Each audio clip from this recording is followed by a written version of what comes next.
자, 이번 마트뉴스는 2022년을 좀 총괄하는 그런 녀석이 되겠습니다. 왜냐하면 저희가 또 이제 2023년에도 마트뉴스 컨텐츠를 하려면은 조금 더 올해 어떤 일이 있었는지를 알고 가는 게 매우 중요하기 때문에 오늘은 연말 결산을 하는 느낌으로 한번 진행을 해보도록 하겠습니다. 여러분, 한 해 동안 많은 신제품들이 있었는데요. 총정리 한번 해보도록 하겠습니다. 자, 뭐 2021년에도 펀슈머 이래가지고 좀 제품에 재미난 포인트, 약간 드립 같은 거 이런 걸 넣어가지고 팔자 이런 게 많았는데 2022년에도 이런 게 있었습니다. 뭐 사실 말장난이죠. 베벤베 요거 약간 좀 놀리는 거잖아요. 이게 아닌데 베벤베 이렇게 해가지고 한 거였는데 요거 이제 배 맛이 들어간 거를 이렇게 해서 베벤베라고 했고, 이거 원래는 만우절 장난이라고 했었는데 그게 아니라 이제 배 맛의 진심인 그런 거였다. 그런 게 나왔고, 미스테리 오레오 이거는 먹어봤는데 사실 그 안에 있는 게 무슨 맛인지도 잘 모르겠어요. 진짜 미스테리한 맛이었고, 나머지는 이런 것들이 있었다. 그 다음에 뭐 맥스 양봉이라 가지고 주식하시는 분들 이거는 조금 기쁘지 않을 것 같아요. 사실 이때만 해도 그렇게 시장이 나쁘지 않았는데 연말 되면서 주식 시장이 완전히 좀 어려운 상황이 돼서 이게 참 좀 다른 상황이다, 뭐 이런 것들이 있었다. 사실 주식으로 마케팅한 것들이 여러 개 있었는데 심지어 제품이 중간에 절품된 것도 있었습니다. 왜냐하면 이 시장이 빡침을 견디지 못한 분들이 컴플레인을 많이 넣어가지고 그런 게 좀 있었어요. 예. 자, 그 다음에 이제 콜라 말고 다른 제로 제품들이 좀 나왔었죠. 저는 올해 이 제로 제품들이 굉장히 활발하게 나와가지고 매우 기쁜 사람 중에 하나입니다. 딱 한 가지 아쉬웠던 건 올해 중으로 밀키스 제로가 나온다고 했었는데 밀키스 제로 제가 예상했을 때도 만들기가 쉽지 않았을 것 같았거든요. 왜냐하면 밀키스를 만들려면은 그 분유 맛이 나야 되잖아요. 밀키스가 왜 우유에다가 사이다 탄 것 같은 그런 맛이잖아요. 근데 이 밀키스라는 녀석이 우유 맛을 내려면 지금 그 제로 우유 맛은 없어요. 제로 우유 맛이 생기면 제로 아이스크림이 나올 수 있다는 얘기거든요. 그래서 지금 그게 완전 제로가 되기에는 좀 어려운 것 같은 느낌이죠. 그래서 아직까지 안 나온 것 같아요. 밀키스 제로가 2023년에는 빨리 나와줬으면 좋을 것 같고요. 밀키스가 나온다는 것은 제로 아이스크림이 나올 수도 있다는 거 아닌가 라는 의미로 같이 해석할 수도 있지 않나 생각을 해봅니다. 굉장히 제로 음료를 좋아하는 저로서는 2022년이 황금 같던 그런 시기가 아니었나라고 생각을 해봅니다. 2023년에도 많은 제품들이 또 추가로 나올 것 같아요. 왜냐하면 이런 음료를 만드는 업체에서 제로 시장이 이 정도로 클 거라고는 전혀 예상을 못했던 것 같아요. 근데 사람들이 확실히 제로 음료를 찾는 게 늘어났습니다. 저희 매장만 하더라도 지금 제로 사이다나 제로 콜라들을 팔고 있는데, 제가 최근에 다른 레스토랑도 가보니까 다른 레스토랑들도 이제는 제로 음료를 취급하는 곳이 많이 늘은 것 같아요. 그래서 이런 매장에서도 제로 음료를 많이 취급을 한다면은 앞으로 제로 음료 시장이 더 커질 수 있지 않을까, 그런 생각이 듭니다.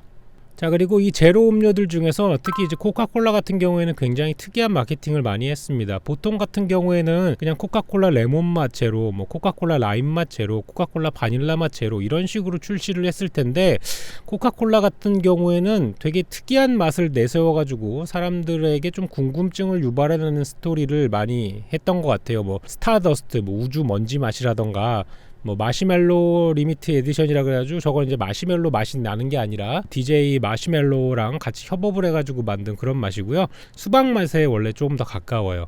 근데 오른쪽에 있는 드림월드 같은 경우에는 요건 살짝 망고 같은 게 섞여 있는 그런 맛이 나는 건데, 요런 식으로 해가지고 마치 그 그림 작품 같은 거를 하나씩 내는 것처럼 굉장히 특이한 라인을 만들어서 스토리를 하나하나 부여를 했습니다.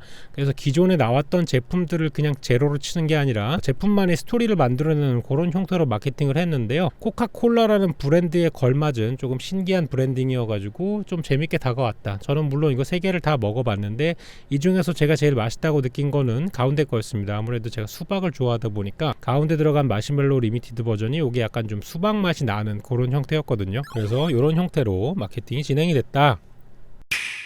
그 다음에 올해는 참 여러가지 소주가 나왔던 한 해였습니다. 보통 이제 소주가 인기 있던 해는 과일 소주라던가 자몽 소주, 뭐 섞어 먹는 소주가 인기였던 적이 많은데, 2022년 같은 경우에는 전통 소주 붐이 굉장히 많이 불었어요. 특히 원소주를 시작으로 해가지고 증류주 열풍이 굉장히 대단했던 한 해였습니다. 그래서 많은 전통주 업체들이 이런 증류 소주를 만들어가지고 연예인들과 같이 협업을 해가지고 디자인된 이런 소주들, 약간 좀 세련된 느낌으로 레이블링을 한 전통 소주를 많이 만들어서 냈어요. 원소주를 시작으로 뭐 타이거 JK 와인과 같이 섞여 있는 이런 제품도 나왔고요. 나머지 제품들도 전통 소주를 약간 변형시킨 제품들이 많이 나왔습니다. 여기 오른쪽에 있는 것 같은 경우에는 이건 오크통에다가 소주를 숙성시켜 가지고 만든 제품인데 저도 이런 거 몇 개를 봤습니다. 뭐 달토끼주인가 뭔가 그것도 소주를 이렇게 참나무 통이나 오크통에다가 숙성시켜 가지고 색깔을 이렇게 갈색 느낌, 위스키 느낌으로 해가지고 변형시킨 이런 전통주들도 많이 나오더라고요. 그래서 이런 제품들이 굉장히 많이 나왔던 우리 소주가 달라졌던 그런 한 해가 2022년이 아니었나 생각해 봅니다. 자, 그리고 못 보던 소주 브랜드가 하나 나왔죠. 요거는 하반기 때 나왔던 것 같은데 세로라는 소주가 나왔습니다. 요거 나오고 나서 굉장히 인기몰이를 많이 했던 것 같아요. 저는 한 번도 마셔본 적이 없는데 제로 슈가라고 또 합니다. 그래서 요거를 드셔보신 분들은 되게 맛있게 드셨다고 하는데 저는 뭐 이제 소주를 안 먹는 사람이기 때문에 그냥 지인들의 평가만 들을 수밖에 없어요. 어떤 맛인지는 여러분들이 댓글로 좀 써주시면은 제가 참고만 하고 아마 마셔보진 않을 것 같습니다. 자, 그 다음에 올해 굉장히 열풍이었던 게 하나 있죠. 바로 당당치킨입니다. 마트 델리가 올해 굉장히 핫했던 그런 한 해죠. 당당치킨을 필두로 해가지고 홈플러스에서 먼저 불을 땡기고 나머지 회사에서도 이 델리 라인을 재정비하는 그런 진풍경이 굉장히 연출이 많이 됐습니다. 그래서 이 마트 치킨을 사 먹고자 아침부터 줄을 서는 행렬이 굉장히 신기했었죠. 가장 최근 같은 경우에는 이런 당당 버라이어티백 같은 것도 나와가지고 이제 연말을 노린 특수 상품들까지 출동하는 그런 한 해였던 것 같습니다. 이게 치킨을 팔아가지고 어느 정도 가성비가 있다 보니까 다음에는 뭐 탕수육 같은 것도 저렴하게 팔기 시작을 하고 여러 가지로 좀 확대를 한 것 같아요. 근데 처음에 당당치킨 나왔을 때는 굉장히 뭐 매진되고 이랬는데 최근 같은 경우에는 매진까지는 안 되고 예전에 비해서는 조금 이제 인기가 좀 풀린 것 같은 그런 상황이다라는 것까지 업데이트가 좀 된 것 같습니다. 내년에도 과연 이런 열풍이 다시 돌아올지 궁금한데요. 아마 치킨으로는 좀 힘들지 않을까. 왜냐하면 올해 너무나 파격적이었기 때문에 내년에 조금 히트시킬 제품을 더 찾아봐야 되는데 그것은 치킨이 아닌 다른 무언가가 될 수는 있겠다 정도로 생각해 보도록 하겠습니다. 그리고 올해 또 핫했던 게 있죠. 바로 포켓몬 열풍입니다. 포켓몬 빵을 시작으로 해가지고 거의 모든 음식에다가 포켓몬을 다 붙였어요. 특히나 이제 이 포켓몬 빵을 처음 들고 왔던 SPC 삼립에서 삼립의 같은 브랜드인 베스킨라빈스나 비즌 이런 쪽으로 해가지고 캐릭터 상품들을 굉장히 많이 냈죠. 일례로는 이 삼립에서 포켓몬 빵을 재출시하자고 얘기했던 분이 굉장히 내부적으로는 승진을 많이 하셨다는 이야기를 좀 들어보았습니다. 그래서 뭐 포켓몬 빵을 더불어서 포켓몬 김, 포켓몬 차, 포켓몬 아이스크림, 포켓몬 케이크, 포켓몬 떡 이런 식으로 해가지고 여러 개가 나왔는데 여전히 포켓몬 제품들 계속 나오고 있고요. 이런 제품들 뿐만 아니라 캐릭터 상품이나 이런 것들이 계속 나오고 있습니다. 그래서 아무래도 제 나이대인 사람들이 가장 많이 봤던 이런 거고 저도 어렸을 때 이제 포켓몬 빵을 사 먹었던 입장으로서 과거의 추억을 다시 한번 돌이켜 볼 수 있는 그런 시간이었고 이때 저 띠부띠부실 150한 개 다 모으려고 진짜 열심히 노력을 해가지고 결국은 다 모았던 기억이 있네요. 무튼 이 포켓몬 빵이 다시 유행을 타려면은 언제 나오면 좋을지. 자, 그래서 포켓몬 이후로 나온 게 바로 이 짱구입니다. 짱구 관련 제품도 엄청나게 많이 나왔는데 짱구 관련 도시락이 엄청 많이 나왔어요. 짱구 뭐 카레 도시락도 나왔고 액션 가면 라면도 나왔고 이 추러스 모양으로 다시 출시한 것도 있고 짱구 빼빼로도 있고 짱구가 그 만화 안에서 먹는 과자죠. 초코비로 모나카도 나오고 그다음에 뭐 미스터 피자 같은 데서는 짱구가 좋아하는 세트라 그래가지고 이런 식으로 해가지고까지 많이 했다. 자, 그리고 올해 같은 경우에는 요 생크림 개발해가지고 만든 제품들이 굉장히 많이 나왔던 한 해다. 특히 CU에서 연새우유 생크림빵이 완전 초대박을 쳤죠. 단파 크림빵이 나오고 초코 크림빵까지 나왔었는데요. 이렇게 나와가지고 다 히트를 치고 나서 뭐 연대에서 나와서 그런지는 모르지만 뭐 고대에서 또 사과잼 페스츄리가 나왔는데 얘는 뭐 요것만큼 인기가 있었던 것 같진 않고요. 그 외에도 뭐 롤케이크 같은 게 편의점용으로 나왔는데 솔직히 이렇게 젖소 모양으로 나온 거는 구매 욕구를 불러일으키는데 충분하지 않았나라는 생각이 듭니다. 저도 이제 편의점에서 이런 걸 팔게 되면은 굉장히 사 먹어보고 싶고 이런 느낌이 좀 들거든요. 이런 것들이 있었고 뭐 우유를 주축으로 하는 서울우유 같은 데에서도 이런 베이커리 업체와 콜라보를 해가지고 생크림빵 이런 게 많이 나왔고 엑설런트 같은 경우도 엑설런트에 들어가는 맛으로 만든 이런 생크림 롤케이크들이 굉장히 많이 나왔던 그런 생크림 관련 제빵 제품들이 굉장히 많이 나왔던 한 해다 이렇게 보시면 될 것 같습니다. 자, 그래서 올해 또 이제 많이 나왔던 것 중에 이제 비건 열풍인데, 비건 열풍은 사실 작년부터 계속 됐었죠. 이게 열풍이라기보다는 비건 시장 자체가 계속 크고 있습니다. 여러분들은 비건 누가 먹을까라고 생각을 하시겠지만, 놀랍게도 이 비건식이 점점 판매 매출이 늘어나고 있어요. 누가 먹는지 저도 잘 모르겠습니다. 제 주변에는 먹는 사람이 한 명도 없는 것 같은데 비건 매장은 계속 매출이 늘어나고 있다. 그러니까 여러분 주변에 혹시 이 비건 매출을 늘리는 분이 있다면 댓글로 좀 남겨주세요. 저는 어디에서 이 매출이 늘어나는지가 너무 궁금합니다. 누군가는 먹고 있으니까 이거를 판매를 하는 거겠죠. 제가 뭐 리뷰용으로 사는 게 매출 전부는 아닐 거 아니에요. 특히 비건식 같은 경우 비욘드 미트가 이 비건 고기로서는 약간 권위자 역할을 하고 있죠. 제일 먼저 시장이 시작하기도 했고 여러 가지 제품이 나오는데, 여기에서 이제 치킨, 비욘드 치킨 너겟 같은 거를 팔면서 비건 고기의 질이 많이 올랐다. 실제로 리뷰를 해봤는데 비건 고기의 질이 굉장히 많이 늘었습니다. 예전 같기만 해도 약간 톱밥 씹는 듯한 그런 식감이 많이 나가지고 좀 많이 역했는데, 최근에는 그런 것들도 많이 사라지고 있어가지고 비건 고기 자체는 좋아진 것 같고요.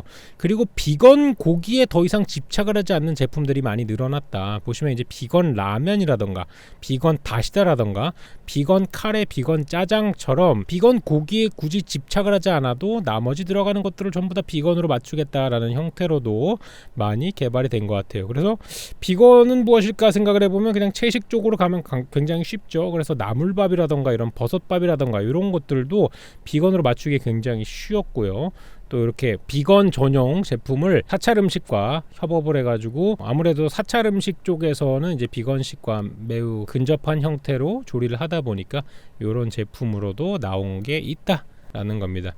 근데 저는 여전히 생각을 합니다. 비건 제품 중에 우리한테 가장 익숙한 거는 약간 두부가 아닐까. 그래서 두부를 넣고 만들면 전부 다 비건 음식이 아닌가 라고 생각을 합니다. 두부를 이길 수 있는 비건 고기는 언제쯤 나올 수 있을까? 두부가 참 맛있거든요.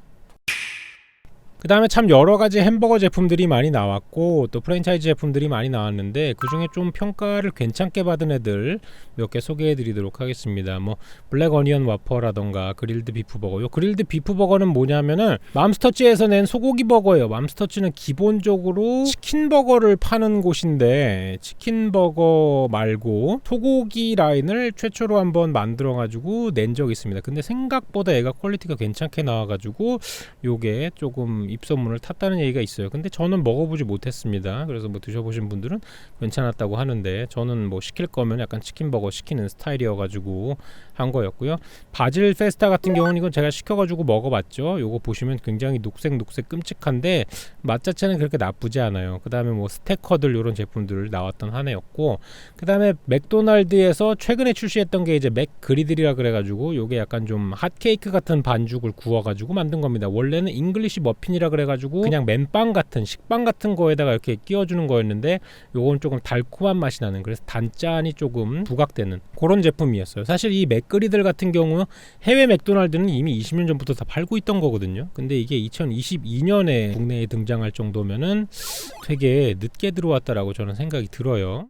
자, 그 다음에도 뭐 제품들이 여러 가지 나왔는데, 저는 요것 중에 요 호두 붕어 싸만코 굉장히 맛있게 먹었습니다. 요거 먹으면 약간 호두 과자 같은 맛이 나가지고 뭐 호두 과자도 좋아하고 붕어 싸만코도 좋아하고 하는 제 입장에서는 나쁘지 않았고, 양갱 제품들도 굉장히 신제품들 많이 나왔어요. 특히 뭐 샤인 머스켓 양갱이라던가 요런 과일형 양갱 형태가 굉장히 많이 나왔는데, 실제로 뭐 일본에서는 이런 달콤한 맛이 나는 거에다가 과일을 섞어가지고 하는 양갱도 많이 나온다 그래가지고 요거 되게 신기했고요. 그 다음에 막국수라던가 비빔면이라던가 이런 것들이 굉장히 편의점 상품으로 많이 나와가지고, 기존에는 그냥 뜨거운 면들만 많이 팔았었는데 냉면 같은 것도 이런 편의점 상품으로 나올 수 있다라는 걸 다시 알게 됐고, 그 외에도 이런 그 참치 같은 것도 원래 사조 참치가 있었는데 이거 같은 경우는 참치의 종류, 그러니까 원래 잡히던 참치 종류에서 다른 어종으로 조금 고급 참치 어종으로 바꾸고 여기에다 트러플이라던가 마라라던가 이런 양념을 넣어가지고 만든 베리에이션 제품이 나왔는데, 먹어봤을 때 그렇게 나쁘진 않았지만 사실 큰 인기는 없었던 것 같아요. 근데 뭐 저는 이제 새로운 컨셉의 제품도 좋아하는 입장으로서 그냥 먹어보기에는 괜찮았는데, 확실히 소비자들이 느끼기에는 좀 장벽이 있는 것 같긴 하다. 굳이라는 느낌이 좀 있죠. 자, 그 다음에 약간 조금 평이 별로였던 애들입니다. 자, 왼쪽에 이제 민초단, 응답하라 민초단이라 나온 거, 이게 나오고 나서 그렇게 평가는 좋진 않았어요. 저도 먹어봤지만 저희 매장 직원들이 20대를 먹었을 때는 나쁘지 않다라고 얘기를 했는데, 그래도 요거는 좀 민초단에게 먹이기에도 이 오레오가 들어간 게 약간 좀 에바거든요. 민트 소스 들어간 것까지는 이해하지만 이런 게 있었고, 요 말년킹 피자 같은 경우에는 저도 같이 찍긴 했는데 누텔라가 들어간 버전이잖아요. 요거 뭐 물론 저도 먹긴 먹었습니다. 근데 다만 여러 사람에게 권장할 정도로 맛있진 않았다. 그 외에도 뭐 버거킹, 요거 이제 도넛이죠. 가운데 이제 패티에 구멍이 뚫려가지고 도넛처럼 나온 패티인데, 사실 얘도 나왔을 때는 되게 신기해 보였지만 실제로 먹었을 때는 별 임팩트가 없었어요. 오히려 가운데가 뚫려가지고 이거 패티 이만큼 손해보는 거 아니야 라는 느낌이 들 정도였는데, 그냥 뭐 마케팅적인 포인트만 있었다라고 생각을 하고요. 그 다음에 이 서울 비프버거 요거 먹었었는데, 저는 사실 요거 따로 리뷰는 안 했고 매장을 가가지고 따로 먹기만 했습니다. 이 안에 들어간 게 뭐냐면은 그 스크램블 같은 게 들어갔는데, 저는 이거는 오히려 88년 서울 그대로잖아요. 88년도에 먹었던 햄버거는 약간 딱 이 정도가 아니었을까라는 생각이 들어요. 그래서 그때 그 시절 맛을 재현한 거라면은 오히려 이게 잘한 게 아닌가라는 생각이 듭니다. 옛날의 맛을 뭐 레트로로 다시 돌리고 싶었던 거라면 뭐 88년도에는 이 정도면 다 맛있다고 얘기하지 않았을까 라는 생각이 들고요. 이 한 페이지에 지금 민트 초코가 2개가 있습니다. 민트 초코 치킨도 있고, 그래가지고 이 치킨 같은 경우에는 기간 한정으로 민트 초코 디핑 소스를 시킬 수 있었던 그런 거죠. KFC에서 배민과 함께 시키면은 기간 한정으로 민트 초코 디핑 소스를 주는 그런 이벤트가 있었다. 사실 2021년에는 민트 초코 엄청나게 핫했는데 2022년에는 민초가 그렇게 핫하지 않았었던 것 같아요. 왜냐하면 어그로 메뉴들 중에 민트 초코가 들어가는 게 그렇게 많지 않았다, 그렇게 생각을 좀 해봅니다. 자, 그래서 올해 팔렸던 제품들은 약간 요 정도가 있고요. 내년에도 또 다른 신제품들이 많이 나올 텐데, 내년에 나올 것들을 좀 예상해 보자면은, 저는 최근에 나왔던 그 쯔란 소스의 열풍, 이거는 다른 회사들도 다 이어갈 거라고 생각을 합니다. 쯔란 소스 저는 여전히 흥할 수 있다라고 생각을 하고요. 그 다음에 고수 관련 제품들 더 나올 수 있다고 생각을 하고, 저 같은 경우에 승우아빠 같은 경우에 내년에 약간 좀 깻잎 쪽으로 좀 밀어볼까라고 생각을 좀 하고 있습니다. 그래서 어떻게 될지 좀 궁금하기도 한데, 쯔란 소스는 승우아빠가 잡고 간다 라고 이야기를 하면서 올해 마트뉴스 한번 마무리하도록 하겠습니다. 쯔란 짜장면 생각만 해도 맛있을 것 같지 않나요 여러분? 좋다.